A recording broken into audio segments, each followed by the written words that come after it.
Muito bem, pessoal, a partir deste vídeo vamos estudar o Código de Organização Judiciária aqui do estado do Rio Grande do Sul, conhecido também como COJE, a Lei 7356 de 1980, que, claro, estou trazendo aqui com todas as atualizações que aconteceram até hoje.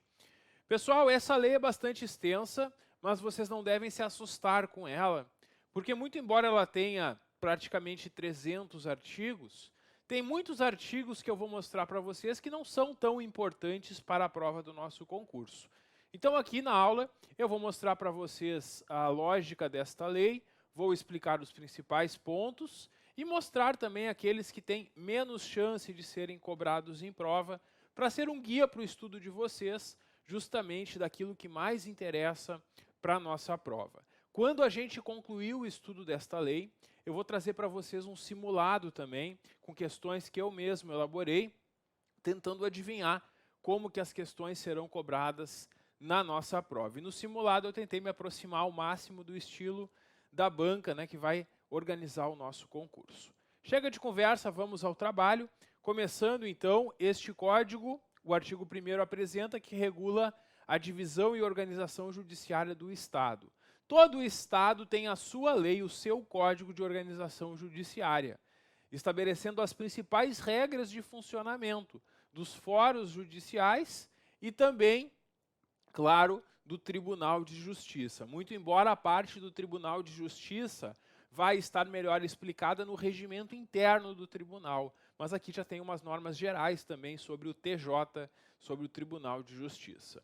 Bom, sobre divisão judiciária, o artigo 2º nos traz que o território do Estado, para fins da administração judiciária, divide-se em distritos, municípios, comarcas e comarcas integradas. Nas comarcas que nós vamos encontrar as varas judiciais, os juízes. E tem comarcas que vão abranger a área de mais de um município, né? Nem todo município tem o seu fórum, né? Nem todo município é uma comarca. E então a gente vai ver justamente quais são os critérios para definir isso. Cada comarca pode ser constituída então de um ou mais municípios e tem a denominação do município onde está a sua sede. Então, muitas comarcas abrangem diversos municípios, mas estão fisicamente situadas em um deles. Este que é a sua sede será o nome da comarca. Por exemplo, comarca do município de Lajeado, comarca de Santa Maria, enfim, vai ser o nome justamente do município onde está a sede desta comarca. E o Tribunal de Justiça, para fins de comunicação de atos processuais e realização de diligências e atos probatórios, que é a produção de provas, pode reunir duas ou mais comarcas para que formem uma comarca integrada, desde que próximas às sedes dos municípios, fáceis às vias de comunicação e intensa movimentação populacional entre essas comarcas. Então é possível também formar comarca integrada, abrangendo então mais de uma área. E a comarca de Porto Alegre, claro, sem dúvidas vai ser a maior, a que mais tem processos, ela tem a sua divisão judiciária em mais de um foro. Em Porto Alegre tem o foro central, o foro centralizado, e tem foros regionais em bairros do município de Porto Alegre. Vai ter lá o foro do Partenon, o foro do Petrópolis, o foro da Tristeza, né?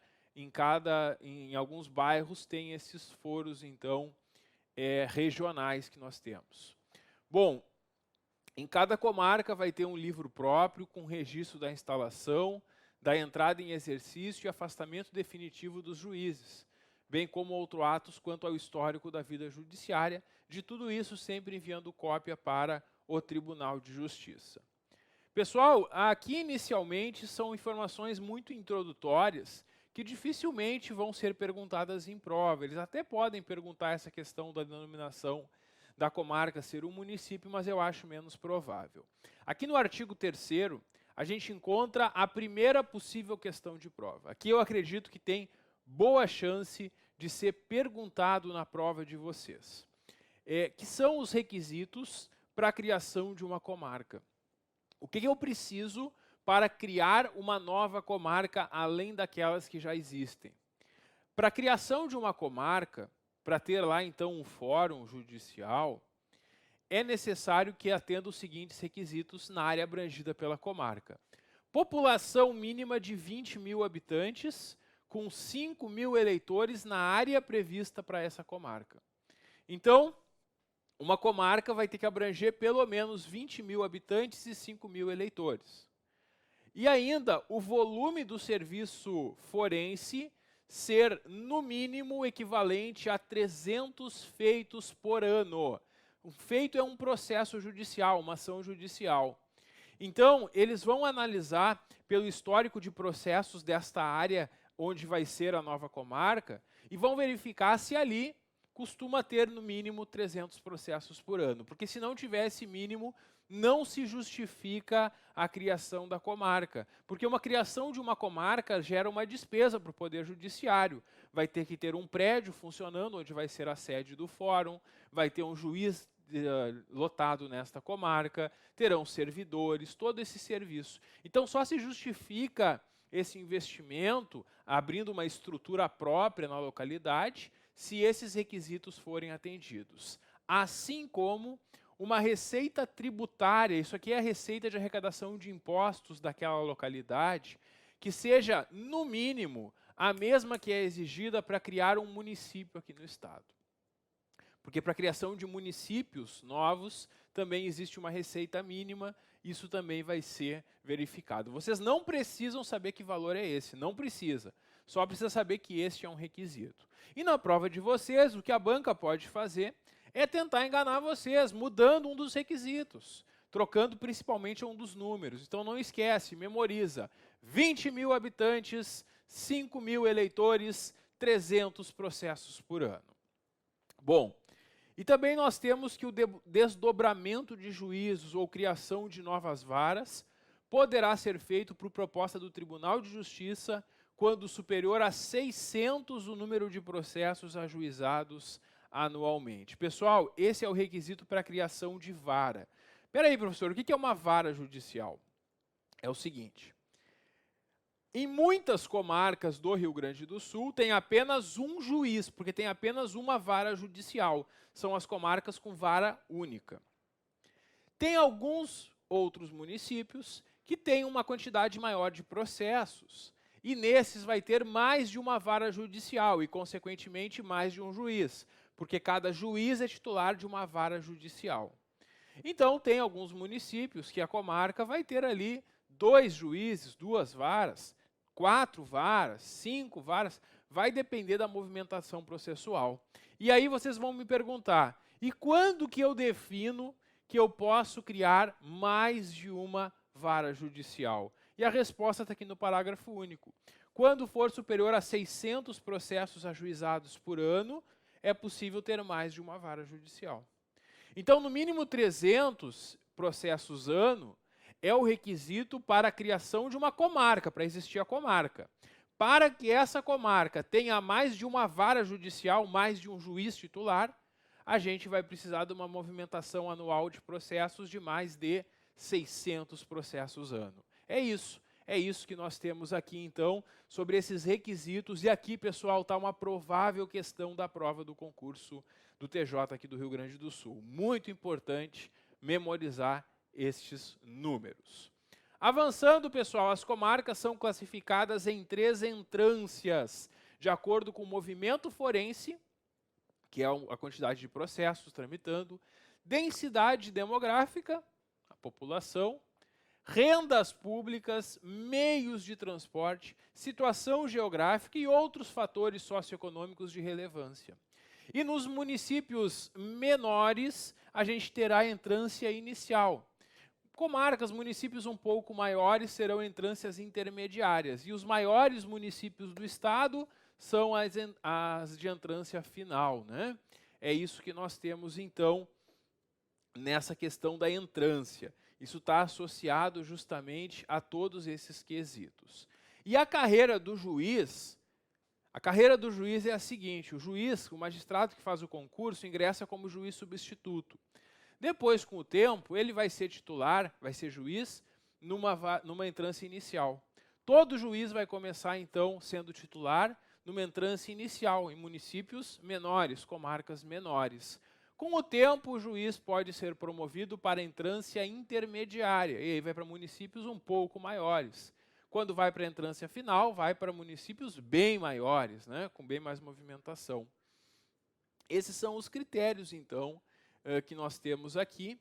Esse artigo nem falava em quais são as entrâncias, mas eu já coloquei aqui esse esquema para a gente entender, porque ao longo da aula, ao longo do estudo do código, a gente vai ver eles falarem em entrâncias e a gente sempre vai perceber o significado, né? Então aqui são as menores comarcas e aqui as maiores. Essa é a ideia das entrâncias. Bom, as comarcas de difícil provimento são fixadas em ato do Conselho da Magistratura. O Conselho da Magistratura é um órgão do Tribunal de Justiça que vai fixar quais são os lugares considerados de difícil provimento. E o juiz que estiver atuando nesta comarca que é de difícil provimento, que é aquela ideia de difícil acesso, vai ter uma gratificação de 15% sobre o subsídio do seu cargo enquanto estiver atuando lá. E o Conselho da Magistratura vai revisar todos os anos, no primeiro trimestre do ano, a lista de quais são as comarcas consideradas de difícil provimento, sem prejuízo de alterar a qualquer momento, né? Então, existe uma lista de comarcas que são consideradas de difícil provimento e o magistrado lá ganha esse adicional e a qualquer momento isso pode ser alterado. Muito bem. Concluímos já o primeiro título, claro, um título pequeno com 4 artigos, mas já conseguimos ver bem o que pode aparecer em prova. Vamos avançar agora para a organização judiciária, conhecer os órgãos judiciários, e aqui está outra provável questão de prova. E uma questão fácil que vocês não podem errar nessa prova é uma questão perguntando quais são os órgãos judiciários aqui do Poder Judiciário do Rio Grande do Sul. Vocês têm que saber, porque a banca pode misturar e colocar um outro órgão aqui, que seja um órgão, por exemplo, da Justiça Federal, da Justiça Eleitoral. Então a gente tem que conhecer quais são os órgãos aqui do Poder Judiciário, porque a banca pode fazer uma questão bem simples, só perguntando quais são eles. Primeiro, o Tribunal de Justiça, o TJ, que a gente sabe tem a sede em Porto Alegre. O Tribunal de Justiça é onde atuam os desembargadores. Os juízes atuam nas comarcas, né, nas varas judiciais. E os desembargadores são juízes que já passaram por todas as entrâncias e foram promovidos a desembargadores, ou aqueles do famoso quinto constitucional, que são membros do Ministério Público ou advogados com mais de 10 anos de experiência, que são indicados e se tornam também desembargadores. Os desembargadores no TJ, no tribunal, vão julgar principalmente recursos, mas eles também julgam aquelas autoridades, por exemplo, que têm foro privilegiado, foro por prerrogativa de função, como prefeitos, por exemplo. Mas a ideia principal do Tribunal de Justiça é o julgamento de recursos. Então, quando eu entro com um processo, quem vai julgar normalmente no primeiro momento vai ser um juiz de primeiro grau. Dessa decisão do juiz, eu posso apresentar um recurso que vai ser analisado pelo tribunal. Lá no tribunal, os julgadores estão reunidos em câmaras, grupos, sessões, e aí mais de um julgador analisa o processo. Não é um julgamento feito só por um deles. Então vai ter lá uma câmara em que 3 desembargadores vão discutir e votar a matéria e, claro, por maioria decidirão, então, favorável ou não.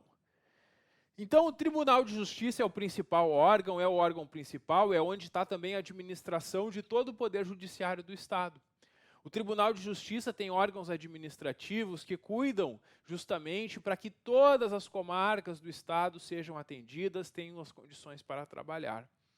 Então é isso, o Tribunal de Justiça é a sede. A gente tem os juízes de direito, e é interessante isso, o juiz é considerado um órgão do Poder Judiciário. Tem gente que na hora da prova fica em dúvida, pensando, o juiz não é um órgão. Não, sim, o juiz é um órgão, sim. Se a banca afirmar que um juiz é um órgão do Poder Judiciário, vocês vão marcar que está certo. Também, tribunais do júri. O que é um tribunal do júri?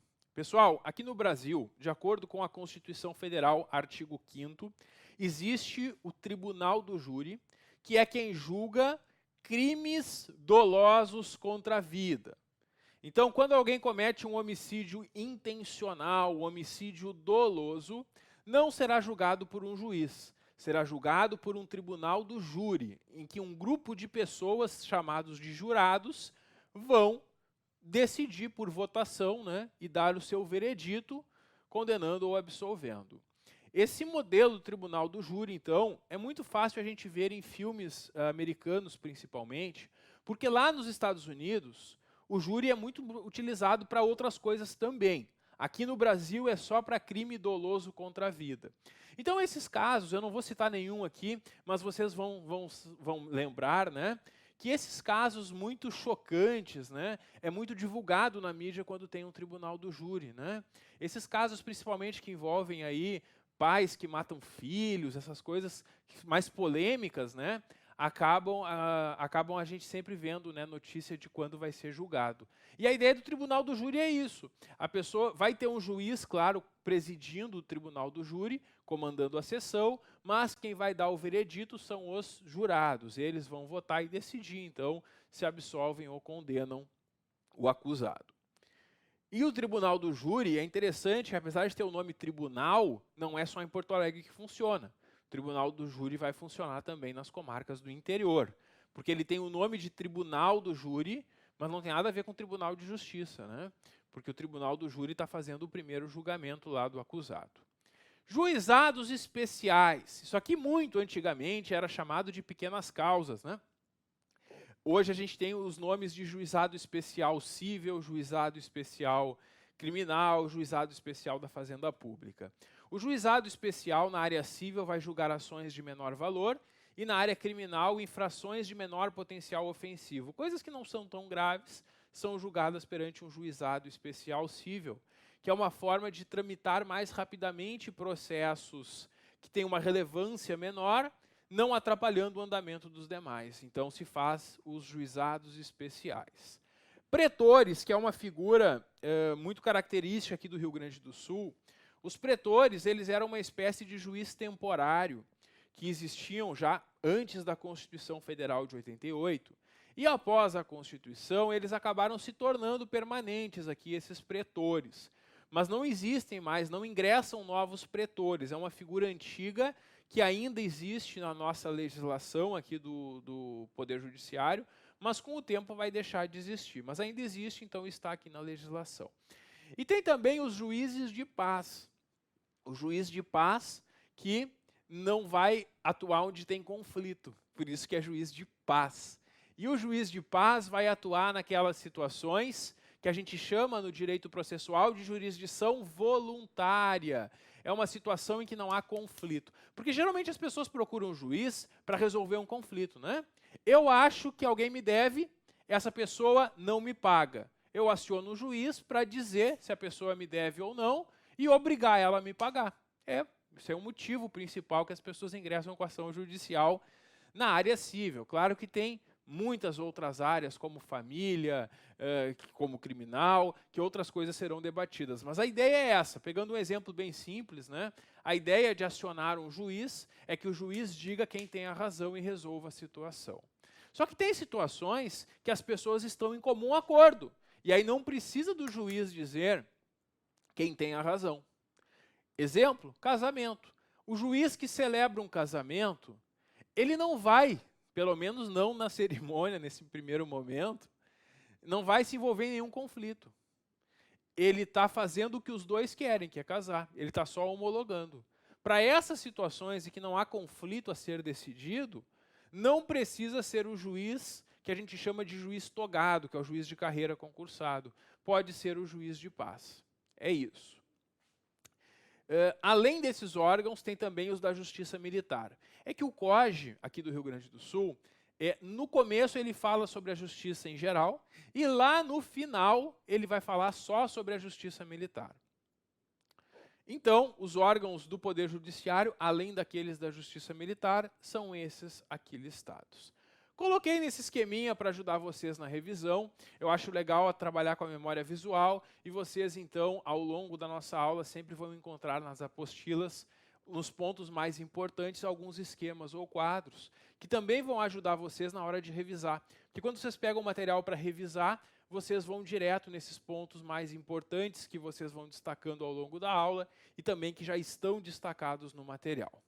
Muito bem, vamos avançar agora. E agora vem mais uma possível questão de prova. Quantidade de desembargadores. As bancas adoram cobrar isso em prova. Essa é uma questão fácil que tu não pode perder, que tu não pode errar na prova. Quantos desembargadores a gente tem aqui no Rio Grande do Sul? São 170. Cada estado, de acordo com a sua necessidade, quantidade de processos e tudo mais, vai definir a quantidade de desembargadores. E aqui no Rio Grande do Sul são muitos, 170 desembargadores. São todos juízes de carreira concursados, professor? Não. 4/5 deles, 4/5 são juízes de carreira, que entraram como juiz de entrância inicial, foram para a intermediária, foram para a entrância final, e lá no topo da carreira ainda foram promovidos a desembargadores. Essa é a carreira normal para 4/5 deles. O quinto outro são membros que vêm da advocacia ou do Ministério Público. A ideia de existir um quinto constitucional é trazer uma outra ideologia para o tribunal, porque o tribunal, na sua maioria, vai ter juízes de carreira. Só que 1/5 dos julgadores aqui, dos desembargadores, são profissionais que atuaram em outras áreas dentro da justiça. Advogados que atuaram perante juízes defendendo interesses dos seus clientes, e o Ministério Público, que também atua perante juízes defendendo interesses da sociedade. Então, quando abre uma vaga deste quinto constitucional, o Poder Judiciário vai solicitar ou para a OAB ou para o Ministério Público que mande uma lista com nomes indicados. Desses nomes indicados, eu até vou abreviar aqui para vocês, são 6 nomes indicados, o tribunal vai escolher 3. E desses 3 escolhidos, encaminha para que o governador do estado escolha um deles para se tornar desembargador. É assim que é preenchida essa vaga no quinto. Como isso que eu expliquei agora rapidamente não está aqui no texto, eles não vão perguntar, só expliquei para vocês entenderem. O que vocês têm que saber aqui é o seguinte, 2 coisas, que 170 é a composição e que 1/5 deles vem do Ministério Público e da OAB. É isso que a banca pode perguntar aqui sobre o COG. Muito bem. O Tribunal de Justiça era o primeiro órgão daquela lista anterior, lembra? O Tribunal de Justiça é esse que tem sede aqui em Porto Alegre. Pois é. E agora nós temos no artigo 7º os órgãos que integram o Tribunal de Justiça. Qual é a organização interna? Quais são os órgãos que existem lá no Tribunal de Justiça? Bom, a gente tem primeiro o Tribunal Pleno. O que é o Tribunal Pleno? O Tribunal Pleno, pessoal, são todos desembargadores. Na estrutura, então, do Tribunal de Justiça, Tribunal Pleno significa todos os 170 desembargadores. E tem algumas coisas que são competências do Tribunal Pleno. Aí tem que reunir todos os 170 desembargadores para fazer uma votação. Outras coisas serão competências de grupos de câmaras, câmaras separadas. A gente tem também no presidente a presidência e a vice-presidência. Os 170 desembargadores dentre si elegem um deles para ser presidente, outros serão vices, outro será corregedor. Tem o Conselho da Magistratura, que é um órgão também que toma decisões importantes aqui dentro do Poder Judiciário, e tem a Corregedoria Geral de Justiça. Então aqui eu já junto aqui para vocês, então, neste esquema, todos esses órgãos do TJ. O Pleno, que são todos, grupos de câmaras. O que o grupo de câmara tem na composição? Os mesmos integrantes das câmaras. Em termos de julgamento aqui no TJ, o menor órgão é uma câmara. O grupo de câmara reúne mais de uma câmara. Então vai ter lá a primeira Câmara Cível, segunda Câmara Cível, terceira Câmara Cível. Isso são grupos de câmara. Desculpe, isso são câmaras, né? Primeira, segunda, terceira. E o grupo de câmaras vai reunir algumas delas conjuntamente. Então, numa sessão do grupo de câmaras, tem muitos desembargadores. Já na sessão da Câmara, são apenas 3. A gente tem, então, presidência, vice-presidência e os demais órgãos. E essa questão de câmaras, grupo de câmaras, vai estar tudo explicadinho lá no regimento interno. Aqui no COG, que é uma lei geral de organização, não se entra tanto em detalhes sobre quais são os grupos e as câmaras, apenas fala da existência deles. A gente tem ainda as seções, né? A seção criminal e a seção civil. A seção criminal vai reunir todas as câmaras e grupos de câmaras da área criminal e a seção civil da área civil, né? Essa aqui é a ideia. Bom, cabe ao tribunal estabelecer no seu regimento interno a competência de cada um desses órgãos. Por isso que eu falei, aqui não tem muita informação.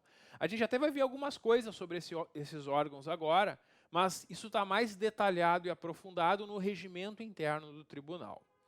Bom, a gente tem o tribunal pleno, que eu já falei para vocês. O tribunal pleno são todos desembargadores. Mas o tribunal pleno pode funcionar em órgão especial. O que é isso? É um órgão que representa o todo. Então, em muitas coisas, em vez de chamar os 170 desembargadores para debater e votar, chamam somente o órgão especial que representa o tribunal pleno. Este órgão especial é constituído por 25 desembargadores. É isso. E aqui também o regimento interno vai dizer como é que se escolhem esses membros, quem serão eles, sempre dando um grande destaque para a antiguidade, que em muitos momentos a gente vai ver que a antiguidade é muito importante, é sempre um critério de preferência para juízes e desembargadores. Bom, o artigo 11 prevê que é indispensável a presença de pelo menos 17 membros para a sessão do órgão especial. Então, se tem uma sessão do órgão especial do TJ hoje, ela só pode acontecer se 17 dos 25 desembargadores estiverem presentes, senão não pode fazer a discussão e votação. E tem algumas matérias que esta lei estabelecia que precisaria de 20 desembargadores. Só que tem um problema. Eles dizem assim, ó, para esses julgamentos desses incisos do artigo seguinte, tem que estar 20 desembargadores presentes. Aí a gente vai para o artigo seguinte e não encontra nada disso. Sabe por quê? Porque quando essa lei foi feita, o artigo 12 trazia uma lista enorme de competências. E aí, este parágrafo único disse quais delas que exigiriam a presença de 20 desembargadores. Só que no texto atualizado não existem mais esses incisos, eles foram todos revogados. Por quê? Porque o artigo 12 foi alterado e, em vez de ter uma lista aqui das atribuições, disse, olha, as atribuições vão estar lá em outra lei ou no regimento interno. Então, lá no regimento interno, a gente vai encontrar todas as atribuições do pleno. Mas aqui, eles não colocaram. Então, para fins de prova, a banca dificilmente poderá perguntar quais são os casos em que há 20 desembargadores, já que são incisos revogados, e se ela perguntar isso, caberia recurso para anular a questão. Então, imagino que a banca não vai cometer esse equívoco. Eu acho que o que a banca pode perguntar é que tem que ter no mínimo 17 dos 25 membros para que possa ocorrer a sessão. É isso que eu acho mais importante aqui sobre o pleno e seu órgão especial. Sessão civil. A sessão civil reúne todos os grupos e câmaras cíveis. E a sessão criminal, todos os grupos e câmaras criminais. E eu fiz esse esquema para mostrar para vocês do maior ao menor órgão. Porque a sessão civil reúne todos os grupos e câmaras. Os grupos reúnem algumas das câmaras. E a câmara, cada câmara vai ter nos seus julgamentos os 3 desembargadores. A gente vai ver agora algumas informações mais detalhadas. Sobre grupos, os grupos criminais são formados por 2 câmaras separadas e, excepcionalmente, por 3. Para funcionar uma sessão do grupo criminal, tem que estar presente no mínimo 5 julgadores, incluindo o presidente. Então, o grupo criminal só vai ter uma sessão se 5 dos seus desembargadores, contado o presidente, então o presidente mais 4, estiverem presentes. As sessões são presididas pelo desembargador mais antigo. Falei para vocês que a antiguidade sempre é um critério de preferência. E é substituído pelo mais antigo presente. Grupos cíveis, 2, excepcionalmente 3, e também aqui, presença mínima de 5 julgadores. Então, tu vai memorizar que para grupo são 5 julgadores no mínimo presentes. Para que possa acontecer a sessão do grupo, tem que estar 5 presentes. Professor, tem uma dica para eu memorizar esse número? Tenho. Grupo tem quantas letras, pessoal? 5, ó. 1, 2, 3, 4, 5. Então lembra, grupo tem 5 letras. Para acontecer a sessão do grupo, tem que estar no mínimo 5 jogadores presentes. Um para cada letra da palavra grupo. Isso aqui é só uma dica para a gente memorizar, porque não tem lógica nenhuma, né? É só uma brincadeira aqui que nos ajuda a memorizar. Então lembra isso, grupo tem 5 letras. Como o grupo tem 5 letras, no mínimo 5 julgadores para acontecer o julgamento do grupo. Isso é da Câmara. A Câmara é composta por 5 desembargadores. E do julgamento da Câmara participam apenas 3. Então, são presididas pelo mais antigo presente e podem funcionar com pelo menos 3 membros. Para acontecer uma sessão da Câmara, eu preciso de 3 presentes. Do grupo, eu preciso de 5. Professor, no grupo tu nos deu a dica das 5 letras, né? Maravilha. Tem uma dica para a Câmara? Tem. Câmara tem quantas sílabas, pessoal? Câmara tem 3 sílabas. Câmara, ou câmaras, como quiser. Aqui pode ser no plural que não estraga a dica. Então, a Câmara que tem 3 sílabas precisa de 3 membros, pelo menos, para ter o julgamento. Então, vamos revisar rapidinho? Vamos voltar lá. Na página anterior, a gente falou sobre o órgão especial. Para o órgão especial funcionar, em regra, precisa de quantos membros? 17. Em alguns casos, poderá precisar de 20. Mas esses casos não estão mais aqui nesta lei. Então, em regra, 17 lá no órgão especial. Aqui nos grupos, a gente vai precisar um mínimo de 5, com a dica que a palavra grupo tem 5 letras, no mínimo 5 desembargadores presentes. E nas câmaras, a gente tem essa exigência de pelo menos 3 membros presentes para que possa funcionar, para que possa ser feito o julgamento. Então é isso. E com isso, pessoal, a gente concluiu aqui mais um capítulo do nosso estudo sobre o Código de Organização Judiciária.